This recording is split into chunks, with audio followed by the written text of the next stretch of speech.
Hex, are you ready to dance the Fandango? Buenos dias.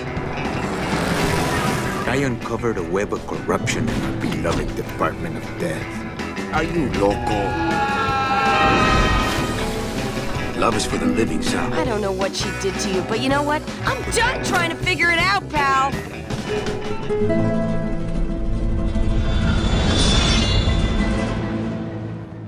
Manny Calavera is a travel agent for the dead, selling travel packages to newly passed souls for their long journey into the ninth underworld. Wouldn't you rather cross the land of the dead in your own sports car?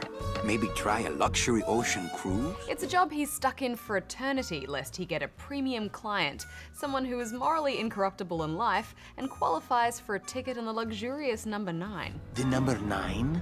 That's our top-of-the-line express train. It shoots straight to the ninth underworld, the land of eternal rest, in 4 minutes instead of 4 years. Grim Fandango is classic 90s adventure gaming, and this remastered edition has made the game available to fans for the first time in years. I could have walked faster than this. Híjole, I'm gonna miss the poisoning. I really enjoyed the whole first sequence of events as Manny attempts to nab the details to one of those premium clients. A woman named Mercedes, or Meche, as Manny affectionately calls her. Miss Colomar. Meche, please. Meche. All the puzzles have a crazy logic to them, and the writing is just so funny. Yeah, funny and smart, and the conversations always go that one joke further than you expect. Did you kill much when you were alive? Very little. Never killed anybody? I have to confess, I never killed anybody. Not even a teensy bit of killing? Maybe I just wasn't trying hard enough. Wonderful voice acting. It's got such great characters, and that's probably thanks to its writer and creator, Tim Schafer, who made this game in 1998 for LucasArts. It's got his trademark humor all over it. Great original setting too, the Art Deco land of the dead. Those skull faces are all so stylized, and yet they still manage to get so much emotion across. She's out there, on her own, walking by herself through the petrified forest, facing the demons of the underworld, alone and unprotected! I think my favorite part of the game is when Manny goes looking for Meche in the port town of Rubacava. It's such a funny take on film noir. Hello, Maximino. Why, if it ain't Manny Calavera, come to see how the big boys play, eh, Manny? From what I can tell, they play with kitties. Kitties, roulette tables, what's the difference? They go round and round all day, and they're both more reliable when they're fixed. Am I right? Now, I don't quite have the nostalgic attachment to this game that others do, so I was a bit surprised that it wasn't a more thorough remaster.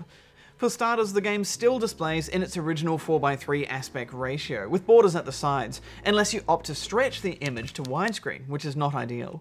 You can switch between the new graphics and the original on the fly, and you can see that it's really only the character models and some of the lighting that has been enhanced. I was just expecting a bit more. All the backgrounds remain untouched, but I suppose there is a certain charm to that original artwork. I'm actually kind of glad it hasn't been messed with. I mean, as far as remasters go, you could call this more of a gentle restoration. Yeah, so much so, it's even got the original bugs.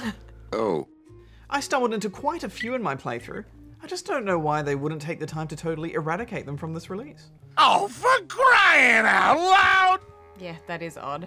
On the upside, there is a great commentary track from Tim Schafer and some of the other original team members. I was really trying to write good dialogue here, which to me at the time meant a lot of like puns and like wordplay. Like this suit is just this deck of cards is a lot like me. It's ragged around the edges, but I've got more suits. And I forget what it is, but it was like everything had to be this kind of like Bond mod. It's almost worth a second playthrough just for those little anecdotes. I really think this game was LucasArts at their peak, just before they started to go downhill a bit. It is really tough though. I had to look at a few solutions online in the first 10 minutes. Oh, that petrified forest section drove me crazy.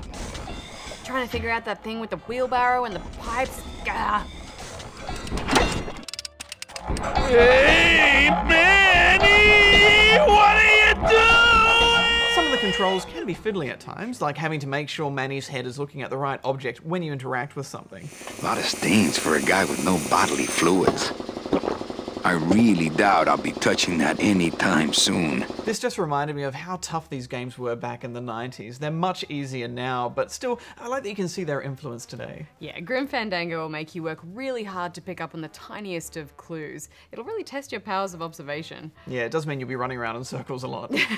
Checking things twice, 3 times, trying to figure out what it is you haven't noticed. Aha! it gets so frustrating. But this is such a wonderful creation. I love the story. Yeah, and there's real heart here too. Manny's friendship with Glottis, his big demon buddy, is bizarre but very warm. You were the best boss I ever had. Bye.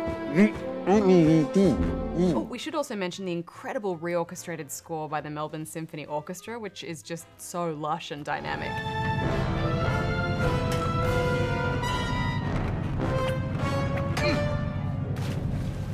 I think if you love adventure games, then this remastered edition of Grim Fandango is the perfect opportunity to discover why it's considered a bit of a classic. I'm giving it 4 stars. Yeah, it's charming, but be prepared to put up with some old school design. I'm giving it 3.